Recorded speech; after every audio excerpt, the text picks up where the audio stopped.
선생님, 전직 선생님, 그때 소프트 교육 관련된 이슈가 있었거든요. 선생님이셨는데 평일에 MS 광화문 건물에서 만났어요. 여기 왜 계시냐고 했더니 이직했어요? 굉장히 흔치 않은 일이죠.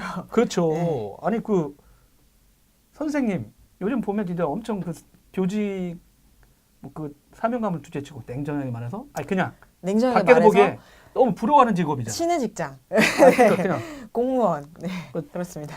저 같은 경우 못할 것 같아요. 맨날 서가지고 앉아있기도 힘든데 매일마다 출근해가지고 서서 일한다는 건 되게 힘든데 여튼 그거 하시다가 또 MS로 이적도 하시고 간단한 자기소개 좀 부탁드리겠습니다. 네, 저는 송은정이고요. 초등학교 교사로 6년간 근무를 했었고 오. 마이크로소프트에서 3년간 근무를 했었고요. 지금은 이화여대 교육공학과에서 열심히 공부를 하면서 또 여러 가지 뭐 데이터 과학의 컨설팅이라든지 아니면 디지털 마케팅 컨설팅도 일을 하고 있습니다. 아. 반갑습니다. 지금 박사 과정에 계신 거죠 지금? 열심히 공부하고 있습니다. 박사를 빨리 마쳤으면 좋겠습니다. 아 박사 과정에 들어가신 거예요? 네네. 아 그러면 나중에 박사 하고 나면 교수로 아, 네. 교사를 하다가 그만두고 IT 회사에 있다가 그러다가 또 뭔가 또 다른 직종으로 간 사람은 흔치 않죠, 한국에. 네. 그렇죠. 다시 그래 초등학교보다는 국회로 보내야 되겠네. 감사합니다. 아까 말했는데 6년간 초등학교 선생님 하셨거든요. 네. 근데 그러다가 MS라는 곳을 일단 이직을 하셨어요. 네. 그 실제는 저희들이 아까 말씀드린 거 만났을 때가 약간 교육 이슈가 있었을 때였는데 네. 왜 이직을 하셨어요? 제가 교사를 하면서 네. ICT 활용 교육, 그러니까 정보와 그다음에 교육의 접목에 대해서 굉장히 많이 관심을 가지고 있었거든요. 네. 사실 저는 컴퓨터 프로그래밍을 9살 때부터 시작을 했었습니다. 진짜요? 네, 저희 부모님이 컴퓨터에 관심이 많으셔가지고 그리고 그래서 저는 좀 그 지금의 소프트웨어 코딩 교육이라는 개념이 생기기 전에 일찍 그 분야를 접했기도 했는데요. 이제 선생님 하면서 ICT 활용 교육에 관심이 많았는데 마이크로소프트로부터 이렇게 굉장히 좋은 제안이 왔어요. 마이크로소프트가 교사 출신 직원을 특별하게 리크루팅을 하던 시기였거든요. 네, 마이크로소프트 입장에서는 이런 테크니션들이 보이스를 전달하는 것보다 에듀케이션 백그라운드 날리지가 있는 사람들이 보이스를 전달하는 게 선생님들에게 훨씬 더 효과적일 것이다라는 그렇죠. 네. 그런 이제 뭐 마케팅적인 니즈가 네네. 있었죠. 그리고 저도 이런 그 IT 분야에 너무 관심이 많아서 외국계 IT 회사에서 새로운 챌린지를 하고 싶은 생각이 있었어요. 근데 제가 교사를 그만둘까요? 라고 부모님한테 네. 여쭤보니까 난리 나시지 부모님이 않았나요? 이렇게 뒷목을 잡으셨거든요. 어떻게 해서 들어가는 네. 그렇죠. 네. 그런데 제가 부모님한테 말씀드렸던 게 인생을 2번 살 기회가 생겼다고. 그러니까 보통은 교사를 하면은 젊어서부터 이렇게 한 거의 62세까지 네네. 쭉 한 길만을 걸으시잖아요. 그런데 거의 40년을. 그렇죠. 30년 그리고 하시는데. 이제 삶을 이제 유종의 미를 거두시고 그렇게 끝나는 건데 저한테는 다른 기회가 왔다고 생각을 했어요. 그래서 인생을 2번 살 수 있는 기회가 저한테 왔는데 한번 도전해보고 싶다라고 부모님을 설득을 했고 그래서 이제 새로운 도전의 길로 접어들게 되었어요. 가셔서 했던 업무들은 어떻게 네. 재밌으셨어요? 원래 마이크로소프트가 그 선생님 대상으로 막 행사도 엄청 크게 하고 글로벌하게도 그렇죠. 하고. 네. 그러니까 제가 주로 했던 업무들은 선생님들을 모시고 뭔가 재미있는 IT와 교육을 접목한 이벤트를 하거나 아니면은 그 IT의 메시지들을 선생님의 시각에서 조금 더 잘 부드럽게 현장에 어떻게 하면 전달하는 그런 컨텐츠 전달하는 업무를 주로 했었거든요. 네. 그리고 선생님들 기술 지원 서포트도 했었고요. 네, 일단은 제가 교사를 하다가 갑자다 을대니까 딱 왔으니까 그 제가 한번 경기도 교육청에 네네. 교장 선생님들 모시고 이렇게 강의를 했던 네네. 적이 있거든요. 주로 제가 했던 일들이 필수면서 잠깐 강의였어요. 쓴 것 같은. 네, 그렇죠. 근데 그 교장 선생님들이 오셔가지고 할머니 교장 선생님들이 오셔서 손을 꼭 잡아주시면서 얼마나 애써 약간 하면서 막 사탕 입에 넣어주시고 그래서 굉장히 선생님들이 많이 응원해 주셔서 선생님들의 응원에 힘입어서 재미있게 회사 생활을 했었어요. 네, 그렇습니다. 선생님 할 때하고 민간교육 왔을 때 가장 큰 차이는 뭐였어요? 가장 큰 차이는 칼퇴근이 없어졌다? 지금 라이브 방송 보시는 분들 어떻게 생각하실지 모르겠는데 네. 실내화를 신을 수 없다는 거였습니다. 아, 교사를 할 때는 하루 종일 학교에서 실내화를 신고 있잖아요, 아이들이랑 네네. 같이. 근데 근데 회사에 딱 오니까 다들 신발을 신고 다니더라고요. 그래가지고 그렇죠. 저는 조금 그게 처음에 가장 답답하시죠? 답답했었고, 아, 그쵸. 네.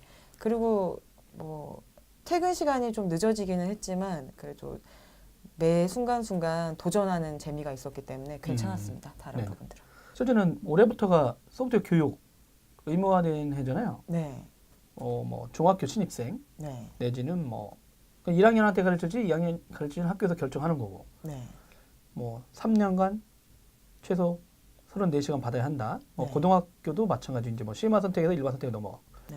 초등학교 5, 6학년생은 내년부터 의무화되고.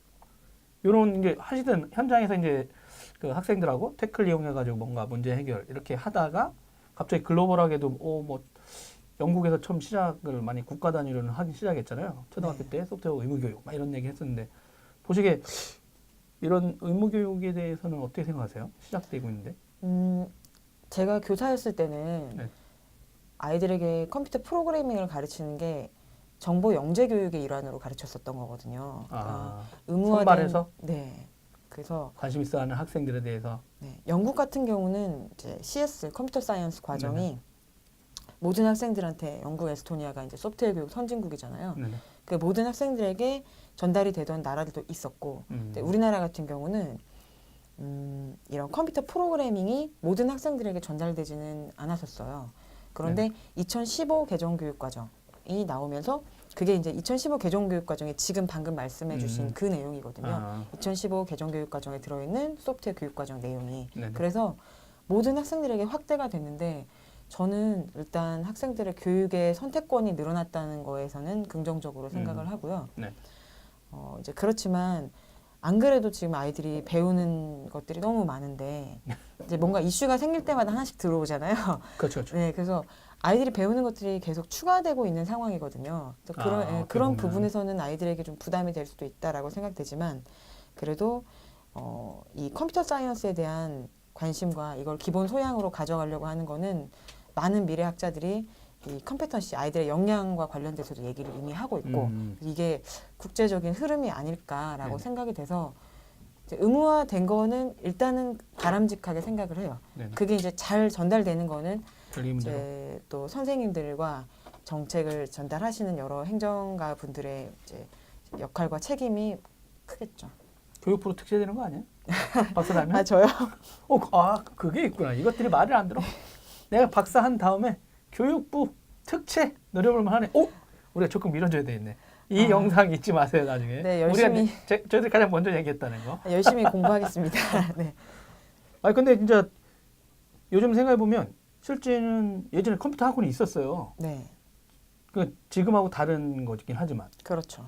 근데 실제는 그때 가가지고 프로그래밍 배운 분들도 꽤 됐거든요. 네. 근데 어느 순간에 사라져. 그게 되게 이상해. 어느 순간에 사라졌어요. 그러다가 갑자기 이제 다시 뭐 의무교육 얘기하면서 이제 학원 얘기도 나오고 있는 것 같긴 한데, 네. 뭐 접하기가 쉬워져서 그런 건지는 모르겠지만. 근데 지금 말씀하신 대로 왜 교육이라든가 글로벌 할 때 학생들한테 이 컴퓨터랑 그냥 단순히 코딩이냐, 뭐 이거 갖고도 논쟁들 있잖아요. 네. 소프트웨어 교육이 뭐냐 도대체. 네. 근데 이게 왜 학생들한테 이게 필요하다라고 뭐 영국이나 다른 나라에서도 나오고 한국도 왜 교과 과정에서 이렇게 소프트웨어 교육에 대해서 자꾸 넣고 있는 거예요? 어떤 흐름들이 있는 거예요? 아니면 21세기가 뭐 자꾸 테크로 되니까 기술이 뭐 현장에 너무나 일반적으로 들어가니까 네. 앞으로 그런 세상에 대비하려면 이 다음 세대들한테 이걸 가르쳐 줘야 된다. 이런 건지 좀 궁금해요. 사실 우리가 컨텐츠를 그냥 소비하는 입장에서 네. 이제 그런 컨슈머 입장이었다가 이제 지금은 직접 컨텐츠를 생산하는 시대가 됐잖아요. 네네. 근데 저는 이런 컴퓨터 프로그램에 대한 경험도 마찬가지라고 생각을 하거든요. 모두가 프로그램을 사용을 하고 소비하는 입장이었는데 이걸 직접 만들어 봤을 때 그거에 대한 경험이나 사고의 또 방향은 달라질 수 있는 거여가지고 이제 모든 분야가 사실은 컨슈머와 프로슈머의 그러니까 컨슈머가 모두가 프로슈머가 돼가고 있는 그런 흐름이어가지고 네네. 이 컴퓨터 사이언스에 대한 경험도 그렇게 확장되어 가고 있는 게 아닐까라고 그건 제 개인적인 견해이고요.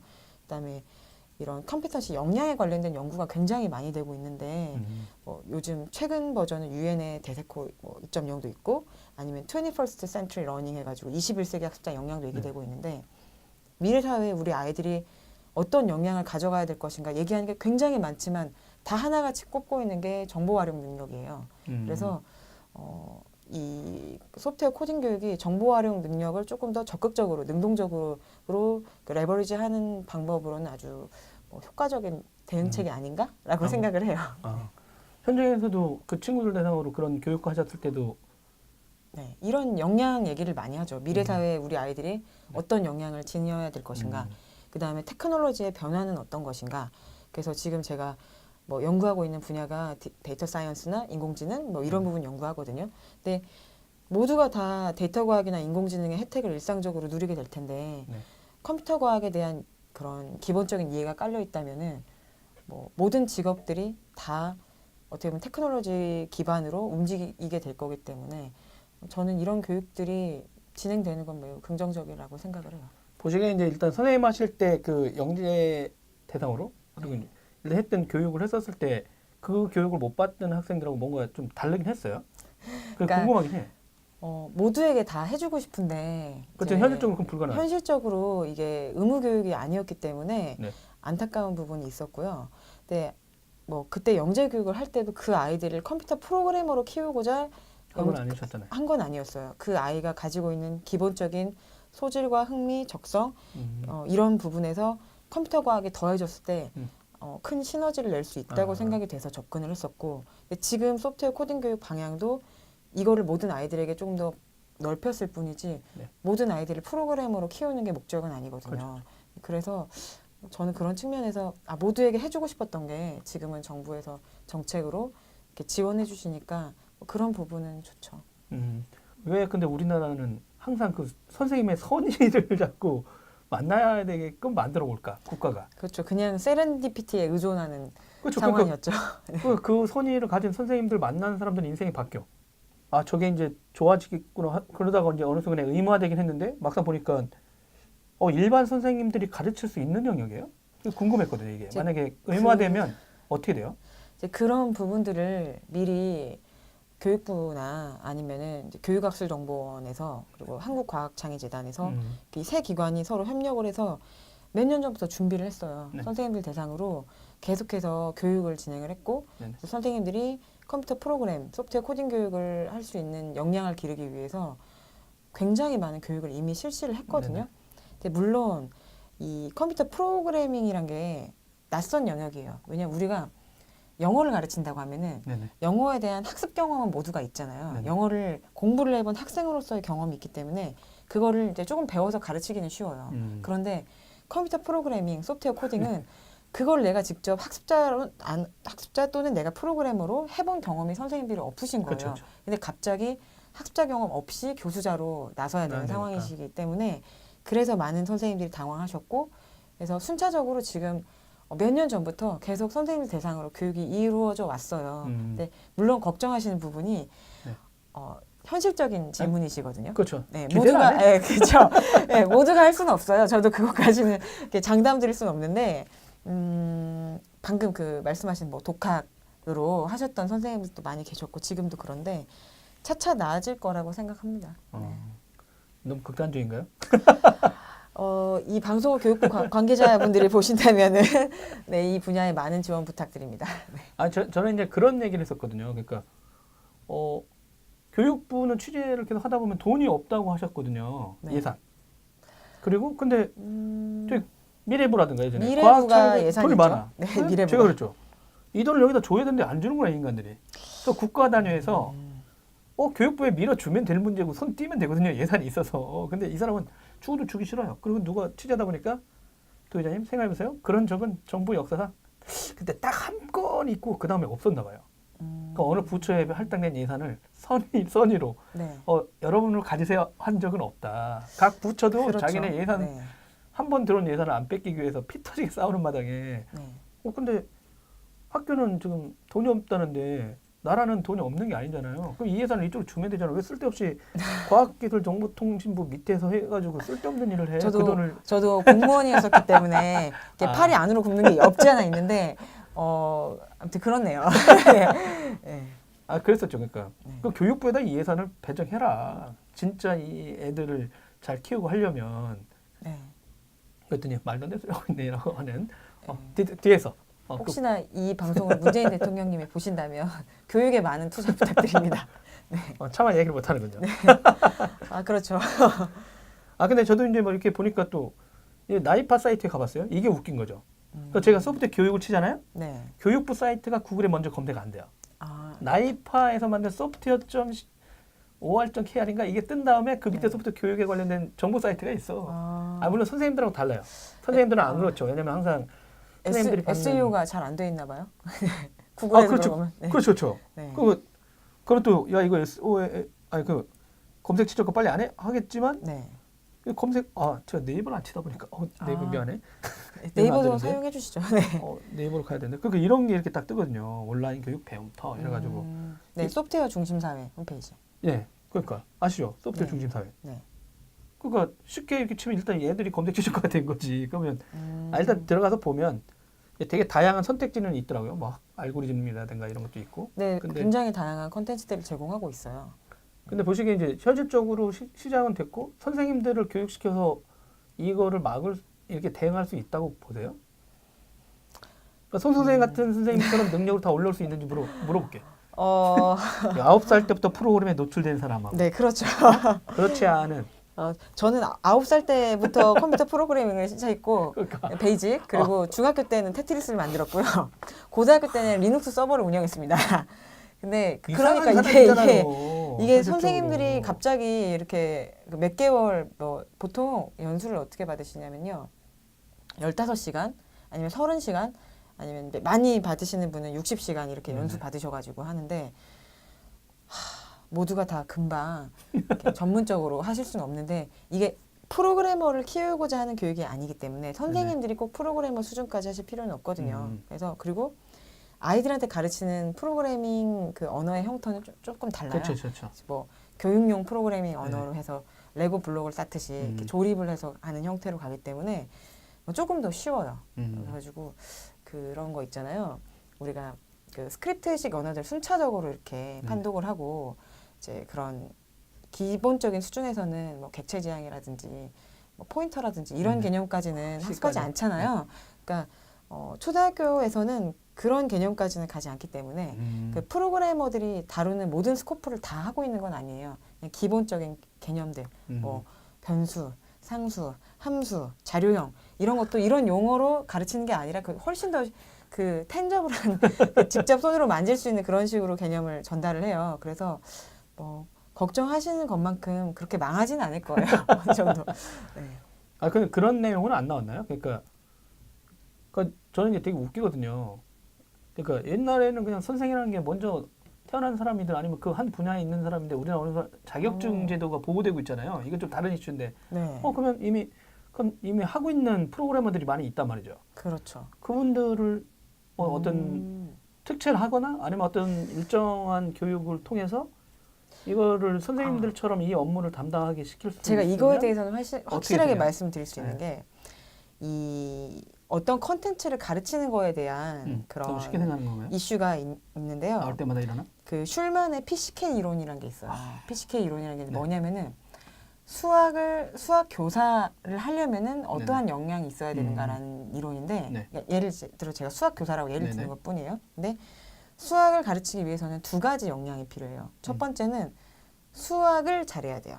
그 역량이 필요하고 일단 기본인 거죠. 네, 그건 기본이고 그리고 두 번째로는 수학을 잘 가르쳐야 돼요. 이 두 가지가 동시에 이렇게 돼야 되거든요. 교집합으로. 근데 수학을 잘 아는 사람은 수학자인데 수학자가 수학을 잘 가르치냐는 또 별도의 문제예요. 그 대학교에 계시는 저명한 교수님들 잘 못 가르치시는 분들 계시잖아요. 그게 그거예요. 그리고 대놓고 얘기하나요? 네, 그렇죠. 네, 교수님들 사랑합니다. 네.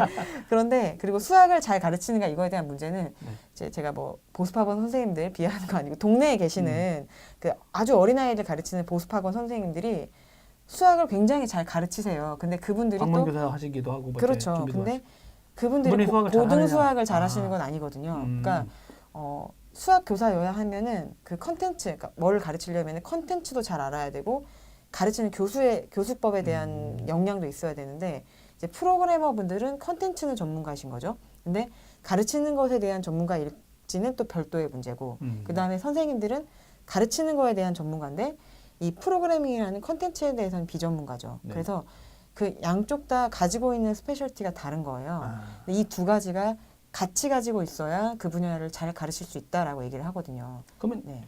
교대에 시험 볼 때 수학 문제를 엄청 어렵게 내면 되는 거 아닙니까? 그러니까 기본적으로 수학이 필요한 거잖아요. 지금 어, 모든 거야. 인공지능도. 그러면 수학이 기본인데 얘기하다 아니, 뭐 보니까 저도- 네. 교대에서 수학 가르치나요? 네. 빡세게? 아니죠. 약간 그 생각이 들었어요. 저는 약간. 이제 수학을 너무 좋아해가지고 아. 따로 하긴 하는데 이제 왜냐하면 인공지능이랑 데이터 분석하려면 수학이 필수잖아요. 네네. 저도 솔직히 내가 왜 이렇게 수학을 좀 더 열심히 안 했을까라고 이제 왜냐면 베이지 통계를 하면서 그 생각이 들더라고요. 예. 그런데 어쨌든 그러면 되겠네. 장기적으로 단기적으로 네. 말고 선생님들한테 이 문제를 해결하게 하려면 교대 가는 사람들한테 특별한 수학 시험을 내주는 거지. 교대 가는 교대를 가려는 사람들한테. 네. 교대를 가려는 사람들한테 특별히 아니면 교육 과정에 그러니까 그 지금 들어가서 해야 되겠네. 지금 소프트웨어 들어갈 때는- 관련돼서는 교육대학교에서 소프트웨어 코딩 교육을 미리 그러니까 예비 하고 교사들에게 있어요? 교사 양성 과정에서 소프트웨어 코딩 교육 내용이 지금 들어가서 교대 교수님들이 가르치기 시작하셨어요. 이제 네. 이제 그래가지고 그 교수님들이 잘 못 가르칠 텐데. 교수님이 지금 이 코딩을 못 하는데. 방송을 교수님들이 많이 또 보실 수 있기 때문에 네. 네, 제가 이제 그렇습니다. 취재하다가 알게 된 거죠. 왜냐면 우리나라 왜 형태소 분석이나 이런 게 안 되나 잘 봤거든요. 형태소 분석이요. 그런 약간 네. 최근에 검색 인증 같은 거. 근데 왜 그런가 봤더니 해외는 그 우리나라 말로 따지면 국어국문학과의 대학원 과정에서 테크 쪽이 들어가요. 그래서 검색 인증 우리나라는 같은 거 안 하다 그렇죠. 보면 왜냐면 우리는 형태소 IT 근데 누가 버렸냐면 그걸 약간 대학원 때 공부한 분을 제가 알거든요. 근데 우리나라는 컴퓨터 사이언스 하시는 그게 분들이 그걸 없어. 분류를 하려니까 힘들죠. 부산대 그 국문과 교수님 그 특이하신 분 말고는 거의 없었어요. 그러니까 우리나라 그 국문과의 대학원 과정에서도 그러니까 그 전공자가 없는 게 한국엔 그러다 보니까 뭔가를 계속 연구하려고 보면 업계에서는 하다가 논리적으로 이론적으로 연구에 투자를 안 해놨잖아요. 근데 보통 학계가 그걸 하잖아요. 그거 봤더니 국문과에 그런 과정이 거의 없었더러 맞아요. 거기에 교수님들 중에 그 전공자가 없어요 한국에. 그러다 보니까 왜 이 문제가 해결이 안 되나요? 몇십 년 동안 했더니 학계에 그런 교수님이 없어요. 그러다 보니까 민간에서는 돈 벌면서 하다 보니까 그렇죠. 그러다 보니까 그러면 우리나라 언론 뭐 연구소에서 과연 그걸 했느냐? 잘 그 사람들은 잘 안 했다. 왜? 그분은 국문과 전공자가 아니야. 그러니까 언어 전문가가 아니야. 근데 그런 문제가 나왔거든요. 그 말씀하신 부분 저도 정말 희망하는 게 그 코퍼스라고 하잖아요. 말문치 네네. 분석하는 거. 그게 우리나라 말은 정말 잘 안 되거든요. 그게 연구가 많이 필요하다고 생각하는데 도메인 날리지 계신 분들, 그러니까 그과 교수님들이 컴퓨터 사이언스하고 접목해서 코어하는 걸 힘들어하시긴 해요. 그러니까 그거 안 해도 먹고 살 수 있고 변화가 없으니까 그렇다고 보는 거죠. 근데 그러다 보니까 그런 게 연구가 안 되면 우리나라 자연어 처리에는 발전이 없습니다. 네. 그러다 보니까 이제 MS 오피스 쓸 때도 항상 그 얘기를 기자들이 지금 28년 됐다니까요. 아직도 해결 안 된 거 아니야. 한국에서 왜 한국 MS 오피스에 여러분 음성 인식 같은 거 한국 안 넣어요. 코타나. 코타나도 한국말 잘 안 하잖아. 못 하잖아. 그렇죠. 하이 코타나 해야죠. 네. 그러니까 근데 그게 그 단순히 민간 기업만 욕할 건 아닌데 이제 하다 보니까 이제 이런 쪽 하다 보니까 이게 진짜 기초 연구나 뭐 이런 게 되게 쉽지는 않구나. 그런 게 됐을 때도 이렇게 되는 건데. 그리고 저 학계 전체가 바뀌려면 근데 교육은 시작됐어요. 네. 그 말한 대로 이제 궁금했던 거예요. 영어 나와도 학원. 전 요즘 커가면 커갈수록 공교육을 신뢰하지 않아. 미안하지만 맞아요. 왜냐면 내가 공무원분들이 왜 선생님이 공무원이지라고 해요. 조카한테. 네. 민간에 이미 끝났다. 교육의 시장 논리로 따지면 애들이 다 학원 가서 하는데 이 컴퓨터 교육도 소프트웨어 교육도 학원 생기는 거 아닐까? 학원이 많이 생겼어요. 네, 학원이 많이 생겨가지고 네. 그 막 굉장히 자극적인 현수막들 많이 붙어 있어요. 강남엔 또 부자들이 그렇죠. 아이비리그에 그 항목이 들어갔대. 그게 누가 알려줬어요 저한테. 그래서 그래서 강남 부자들이 이 소프트웨어 교육에 관심이 있대 애들이. 오픈 소스로 네, 해야 기여하잖아요? 되거든요. 그 경력 이렇게 딱 하면 나중에 미국 아이비리그 대학 들어갈 때 전형의 한 항목으로 등장했대. 그거를 강남 아줌마들이 알고 이미 알아서 생겼다 이러는 거야. 내가 오! 네, 많이 생겼어요. 학원이. 이 교육하고 상관없이. 네. 아이비리그를 위해서. 아 강남은 약간 그런 게 있는 거죠. 이해합니다. 강남 어머니들. 네. 근데 지금처럼 이제 의무 교육이 생기니까 또 학원이 또 생기잖아요. 네. 학원이 많이 생겼죠. 야 이건 진짜 누가 뭐 막을 수가 없는 거 아니야. 선생님의 선의로 막을 수 없는 거 아니야. 근데 뭐 저는 학원도 그 사교육 영역에서 교육에 중요한 역할을 하고 있다고 생각을 해요. 그래서 학원은 학원대로 잘 이제 드라이브하고 아니, 학교는 학교대로 네, 역할을 하면 되지 않을까요? 네. 시험 문제 내기도 힘들겠어요. 의무 교육이 된다는 건 평가를 한다는 거잖아요. 아닌가요? 그렇죠. 평가가 있죠.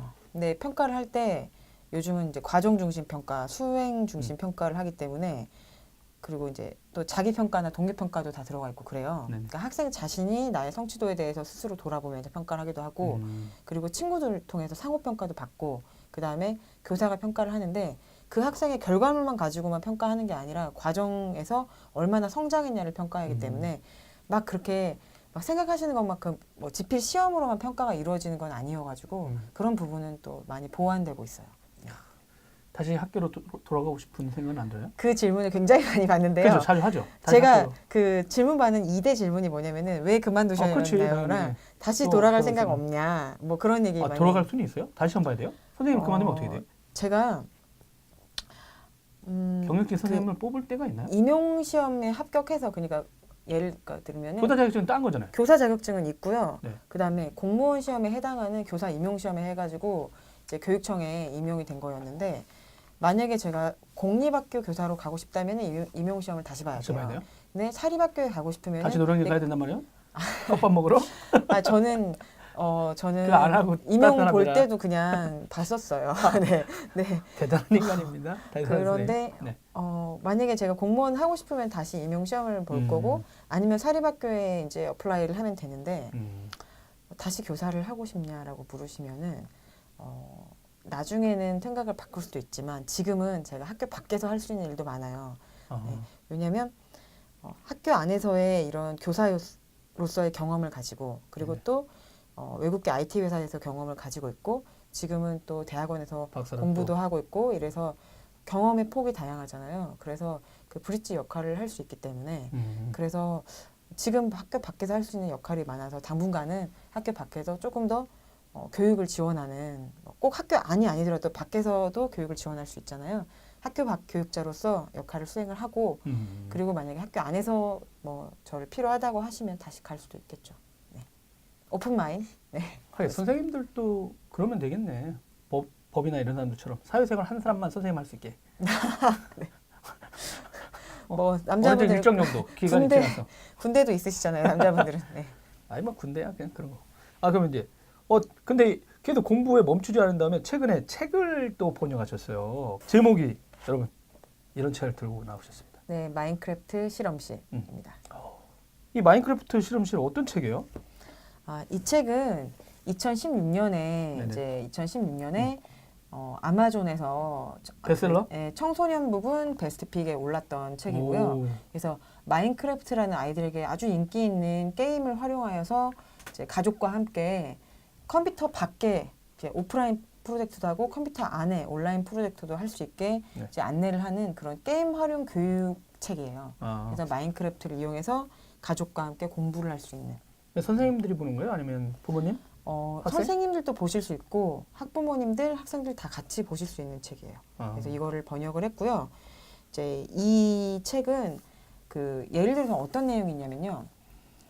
마인크래프트 안에서 성을 쌓는 활동을 할 수 있잖아요. 블록으로 성을 쌓는. 근데 그 게임 밖에서는 부모님이랑 같이 각설탕을 쌓아서 성을 지어봐요. 그래가지고 이 성을 어차피 사각형으로 모든 세상을 표현했었으니까. 그렇죠. 비슷하게. 그래가지고 정육면체네요 어떻게 보면. 네, 성을 지어서 뭐 이 성을 짓는 건축 구조나 아니면은 뭐 이 각설탕을 몇 개를 쌓아야 어떤 모양이 보이는지 뭐 그런 것들을 가족들과 함께 이제 한번 공부를 해보고 그리고 마인크래프트에 접속을 해가지고 아까 만들었던 성을 조금 더 심화 발전시켜서 마인크래프트 세상 속에서 만들어 보는 거예요.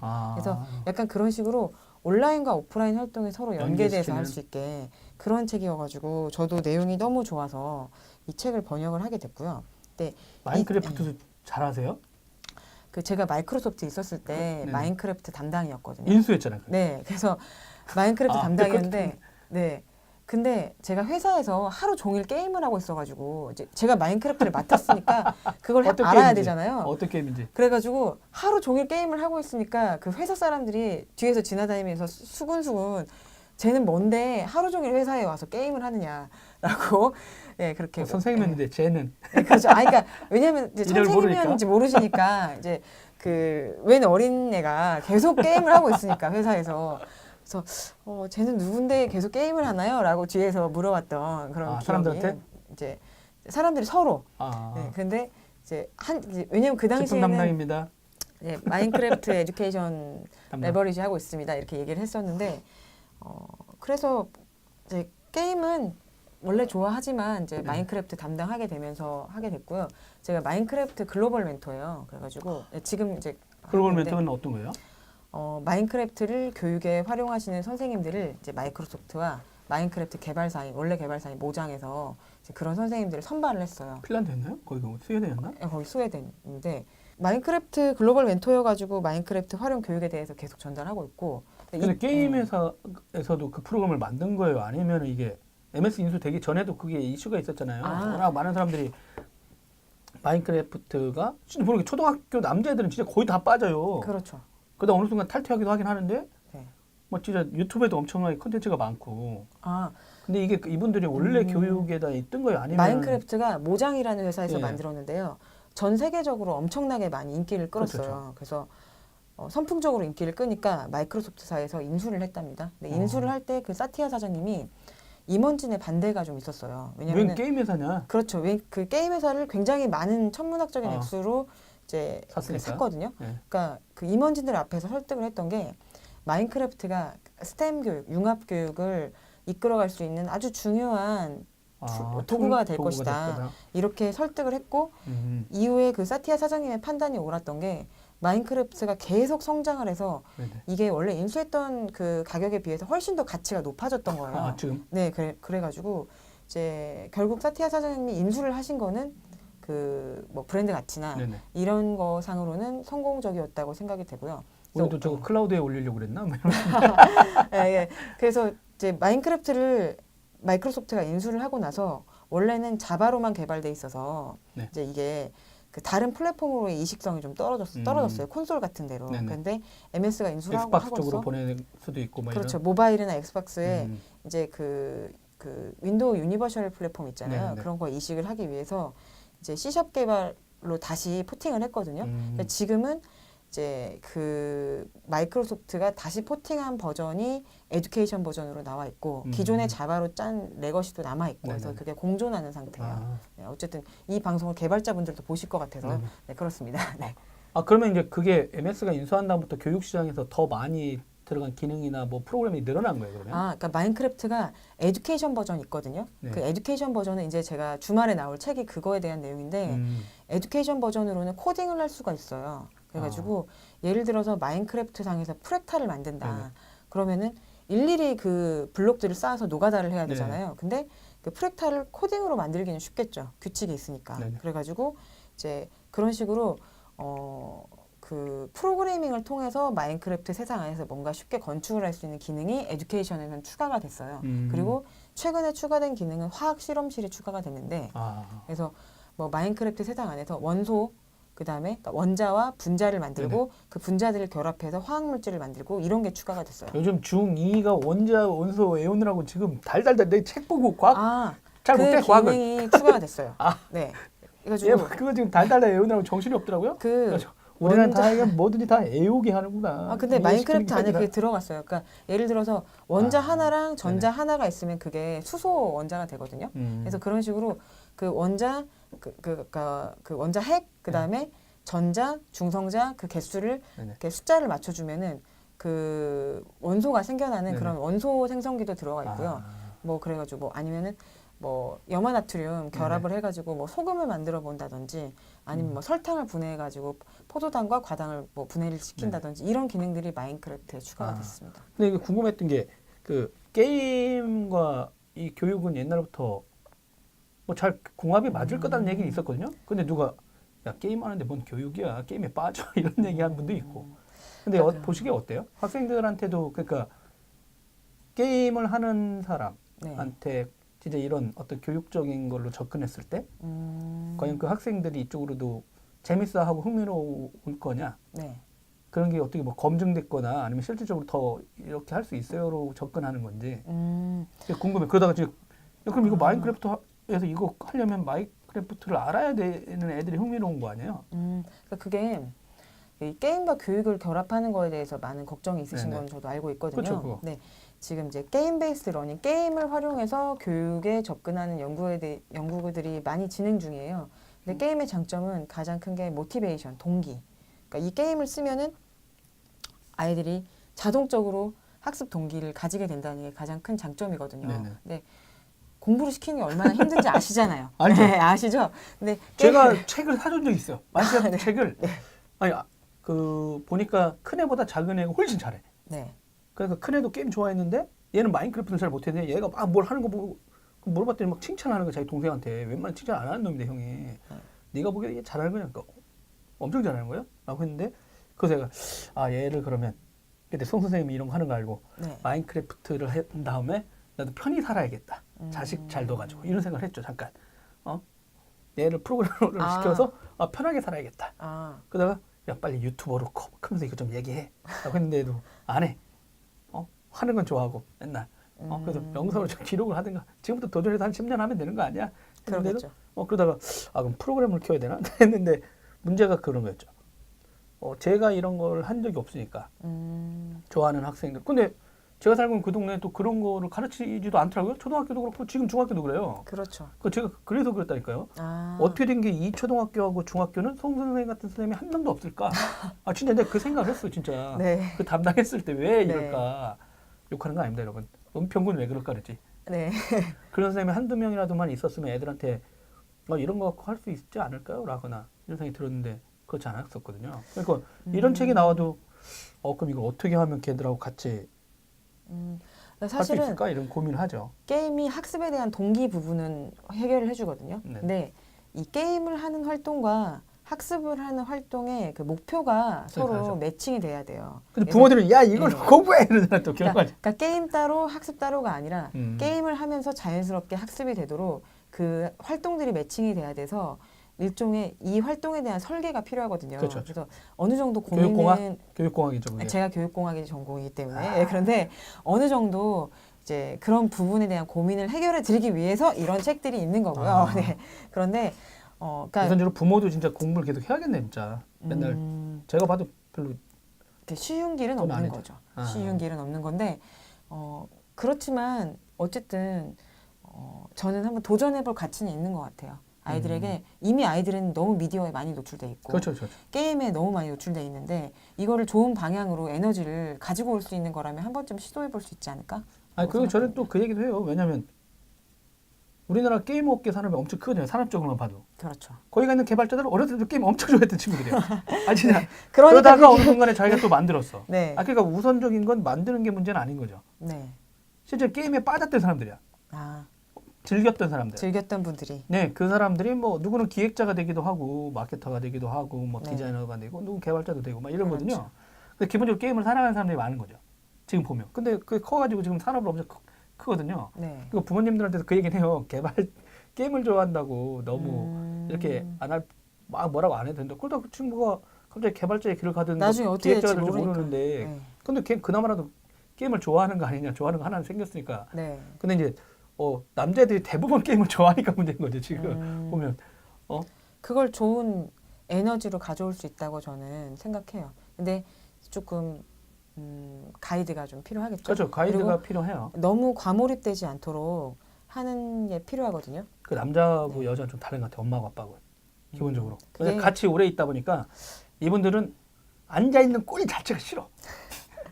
게임방 가서 하는 건 뭐라고 안 하잖아요. 내 눈에 네. 안 보이니까. 근데 집에서 남자애들이 막 이렇게 하고 있잖아요. 그거 자체가 싫은 거야. 근데 그냥 내비둬도 된다 해도 그게 하고자 하는 욕구를 존중해주면서도 이 좋은 방향으로 데리고 와야 되는데 물론 말은 쉽지만 네, 압니다. 네. 현실과 이론은 다른 것이죠. 그렇죠. 일단 마인크래프트를 사랑했던 사람들한테는 그나마라도 한번 권할 수는 있겠네요. 그렇죠. 그거를 가지고 이제 좋은 활동들, 교육적인 활동들을 이끌어 갈 수 있는 하나의 계기가 될 수 있을 거라고 우리나라 생각합니다. 학교나 이런 데서도 이런 교육 방식으로 한번 이렇게 실험하고 있는 관심 데도 있어요? 굉장히 많으세요. 인천교육청에서도 제가 이번 달에 가서 마인크래프트 활용 교육에 대해서 강의를 했었고 그리고 뭐 제주도에서도 요청이 네네. 왔고 아. 뭐 각 지역에서 요청이 와서 전라북도에서 했었고 뭐 여러 군데에서 마인크래프트 활용 교육에 대해서 전달을 박사 하고 과정인데 있고요. 그 일도 계속 하고 있는 거예요, 지금? 네. 공부를 잘 안 하고 있다는 건데, 예, 열심히 하겠습니다. 네. 네. 이데이터 교육 과정은 안 만들어지나요? 안 그래도 교수님이 요청하셔가지고 지금 관련돼서 연구 이걸 좀 한번 해보자. 네, 진짜. 연구 관련돼가지고 이제 또 이거 대학하고 이론이 필요해, 냉정히 말하면. 네, 왜냐면 어딘가에서 필요합니다. 교육공학, 말씀하신 대로 교육공학 네, 잘 적용돼야 또 확산도 네. 되잖아요. 그렇죠. 하시려고 해도. 네. 저도 교육공학 잘 몰랐는데 예전에 LMS 취재하다가 알았거든요. LMS가 또 교육공학이 아니 그게 지금 설계돼 하고 있대요, 있는- 해외는. 네, 무들에. 무들에 들어가 있죠. 근데 우리나라는 앉아서 이렇게 대화하는 건 교육공학 아니라며, 한국은. 우리가 그러니까, 무들을 쓰면 되죠. 아니 근데 그분이 그런 거야. 그러니까 이미 그 소프트웨어 안에 그 교육공학의 철학이 들어가 있어요. 어떻게 설계될 당시부터 해외는. 저 근데 교육공학자들이 우리나라 그걸 LMS 만들어요. 그게 없다는 거야. 그냥 엔지니어링만 돼 있는 거죠. 그러니까 그게 약간 그러니까 다른데. LMS에 네. 자기가 보다가 놀랬다는 거죠. 그러니까 이게 단순히 오픈 소스니까 무들 써요 이런 얘기가 네. 아니라 음, 그 방식을 평가하고 뭐 할 수 있는 게 이 무들엔 들어가 있었던 거고 그러다 보니까 우리가 만들었던 LMS에는 그 약간 철학이나 이거는 좀 빠져 있었던 것을 알았다 이런 거죠. 기능은 뭐 이렇게 따라가는 건 치고 이해합니다. 핵심이 빠져 우리나라는 있었어요. 막 이런 얘기 하길래. 엔지니어들이 기능 구현에 추진돼 그렇게 되게 조금 락킹돼 있는데 이제 그걸 설계하는 사람들의 마인드가 중요하잖아요. 저도 그때 그래서 교육공학이요? 그랬더니 그러니까 독일에 그런 학문이 그때 그런 게 있어요. 엄청 중요해요. 그런 게 있습니다. 네. 그래서 그때 알았어요. 그때 이게 그런 게 있구나. 근데 진짜 저쪽에서도 이제 부모님들과 함께하는 뭔가를 송 선생이 이거 해봐도 되는 거 아니에요? 네, 너무 그렇습니다. 워낙 열정가긴 한데 워낙 바쁘셔가지고 근데 진짜 그러니까 이거 저자와 사인회는 언제 이런 거 안 해요? 일단 제가 요즘 길버 잘 나가잖아. 제가 책을 동시에 여러 개를 작업하게 돼 가지고 이제 어떤 조금 걸 밀어야 될지. 네, 바쁜데, 야, 이거 네. 인세가 어떻게 일단 이거에 특별한 게 많이 떨어지잖아. 네, 이거 2권도 나올 거거든요. 이권도 나올 거기 네네. 때문에 네, 그래서 한번 길보다고 얘기해 볼게요. 네. 2권도 있어요? 랩 1, 이제 랩 2? 2권을 번역을 해야 돼요. 또 하고 계신 거예요 지금? 이제 원고를 이번 주에 받았습니다. 2권 원고를. 네. 그 되게 좋네요. 보통 이거 얼마 몇 부 이상 팔려야 2권 들어가고 막 이랬는데. 근데 많이 팔렸나 봐요. 네, 그래서 나도 얼마 안 받았어요. 됐잖아요 지금. 네. 그 인맥동원에서 학교에서 쫙 까는 거 아닙니까? 조금 그렇긴 했는데 네, 제 친구들이 많이 샀어요. 네. 역시 실무팀의 현장에 있는 게 중요해. 그렇습니다. 근데 진짜 그럼 앞으로 번역하고 향후의 계획은 그럼 어떻게 되신가요? 제가 할 일이 많은데요. 네, 할 일이 많은데 일단 배울 것도 많고. 데이터 과학 하고 있으니까 파이썬 활용한 데이터 과학 연수도 하고 있어요. 그래가지고 선생님들한테도요? 네, 아니면 선생님들한테. 선생님들이 왜 AI 배우려고 그래요? 데이터 파이썬은 과학. 뭐 그러니까 데이터 과학을 왜? 소프트웨어 코딩 교육이 의무화되면서 네네. 그 중고등학교 선생님들도 파이썬 하시거든요. 중고등학교 선생님들이. 그러니까 중고등학교 죽어나는구나 선생님도. 그렇죠. 그러니까 근데 원래 중고등학교에서는 정보 과목 선생님들이 계시잖아요. 네네. 그러니까 정보 과목 선생님들이 이제 파이썬을 배우기 시작하셨어요. 근데 파이썬 하시니까 거기에 이제 파이썬만 해가지고 뭔가 프로그래밍을 만드는 것도 이제 프로그래밍을 하는 것도 재밌겠지만 네네. 조금 더 실용적인 목적에서 데이터 과학이 또 요즘 굉장히 각광받는 분야잖아요. 그래서 파이썬이랑 데이터 사이언스랑 연계해가지고 한 연수도 하고 있어서 제가 요즘 가장 흥미를 가지고 있는 분야는 교육과 데이터 과학을 어떻게 결합할 것인가. 그래가지고 그 이제 데이터 과학 관심 있으신 분들은 아시겠지만 도메인 날리지가 있어야 데이터를 분석해요. 당연하죠. 영역에 대한 지식이 있어야 네네. 되잖아요. 근데 저는 교육에 대해서 지식이 스페셜티가 있으니까 그걸 가지고 이제 데이터 과학을 같이 접목해서 교육 데이터 분석하는 거에 관심이 많아서 이제 당분간 앞으로의 그 좁은 계획은 우리나라에서 교사 출신 최고의 데이터 사이언티스트가 되는 게 저의 그 당분간의 계획이고 네, 그래서 일단 최고의 데이터 과학자, 교육 분야의 최고의 데이터 과학자가 되는 게 일단은 앞으로의 계획입니다. 그럼 지금 요즘 나오는 뭐 텐서플로우도 배워야 되고 MS에 있는 것도 배워야 되고 프레임워크도 엄청 많잖아요. 일단은 와, 정신없을 것 제가 같네. 쓰는 거는 R하고 파이썬하고 애저 머신러닝 마이크로소프트에 네. 있었으니까 이제 애저 기반으로 하는 걸 하고 있거든요. 인공지능 물론 구글인데? 네, 텐서플로우 아마도. 좋습니다. 저도 인정합니다. 텐서플로우 좋고요. 네, 그래서 뭐 그런데 이제 물론 어떠한 그런 뭐 API나 어떠한 그 라이브러리를 쓰는가도 중요하겠지만 그 인사이트가 중요하잖아요. 데이터 네. 인사이트. 그래서 그 인사이트 있는 그 교육 분야에 인사이트 있는 데이터 과학자가 되는 게 앞으로의 또 계획이에요. 이러다가 뭐 또 갑자기 구글 코리아 가서 일할지도 모르죠. 아니 애플 네. 코리아를 가고. 기대해 주시죠. 네. 그러니까 진짜 그 뒤에서 막 애플하고 구글하고 교육 시장을 글로벌하게 네. 특히 미국에서는 엄청난 경쟁하고 있는데 우리나라는 이제 그런 경쟁이 뭐 많이 안 일어나는 거 보면 좀 아쉽긴 하죠. 물론 그거를 한국 업체들이 좀 잘 만들어서 들어가면 괜찮긴 한데 그런 시장도 없는 것 같고. 뭐 점점 파이는 커지고 있으니까요. 음. 글로벌 회사들도 관심 가질 것 같고, 네네. 그다음에 로컬 회사분들도 역량을 키워가지고 이제 대등하게 경쟁할 수 있을 거라고 생각해요. 저희도 이제 막 취재하다 보니까 막 그런 거 있거든요. 요즘 데이터들 이렇게 보면 한국은 저 빅데이터 프로젝트 거의 다 망했어요. 네, 그렇습니다. 그러니까 지켜본 입장에서 보면은 가치가 있다고 시작해. 그러면 안 되거든요. 아니 취재 결과 그리고 저한테 항상 얘기하는 분이 뭐냐면 이게 만져보고 말아야 이게 가치가 있는지 없이 안다는 거예요. 근데 이미 그렇죠. 파일럿 분석에 분석을 들어가는 하죠. 순간 많은 기업들은 이미 가치를 읽어내라고 지시를 한다는 거죠. 데이터가 있으니까. 그잖아요. 데이터가 네, 석유라고 하잖아요. 모든 데이터에 인사이트가 다 있는 건 아니어서 그건 좀 예, 그러니까 위험한 그런 생각인데. 네. 그거 자체가 잘못된 거다. 네. 그러니까 있는지 없는지 모르는데 가서 만지작거려 보는 거다. 그래서 있으면 더 들어가 보는 거고 없으면 빠져나올 수 있는 거고. 그러니까 그런 마인드가 있어야 되는데 우리나라는 일단 데이터 분석하는 순간 야 같이 뽑아내 이런다는 거죠. 그러니까 인력, 그다음에 장비, 시간 투자해 줬어요. 그러니까 근데 갔는데 만져봤는데 석박사들이 투입되고 막 했어. 근데 가치가 없네. 그러다 보니까 가짜 보고도 쓸 수밖에 그게 없는 구조야. 석박사들이 투입이 돼도 쓰레기 같은 결과가 나오는 게 진짜요. 왜냐하면 그 산불 데이터하고 네. 그 산림 정보하고 매칭을 한 분석 프로젝트가 있었는데요. 그래요? 어떻게 나왔냐면은 네. 깊은 산에서 산불이 많이 난다는 결론이 나왔어요. 근데 그게 당연한 거 아니에요? 그래가지고 깊은 산에 사람이 많이 가. 깊은 산에 산불이 난다. 그래가지고 어처구니 없는 게 우리나라 그 지형도하고 네네. 그 산불 인사이트 데이터하고 똑같은 거예요. 그냥 그 산이 깊으면 네. 산불이 많이 나고 그러니까 이런 식의 데이터 분석은 더 이상 그래서 다 실패했다고 생각하고요. 저는 그렇게 하지 않기 위해서 여러분 학교 지금 쪽에서도 뭐 분석할 데이터들이 많이 있어요? 많이 있죠. 학교 쪽에서도.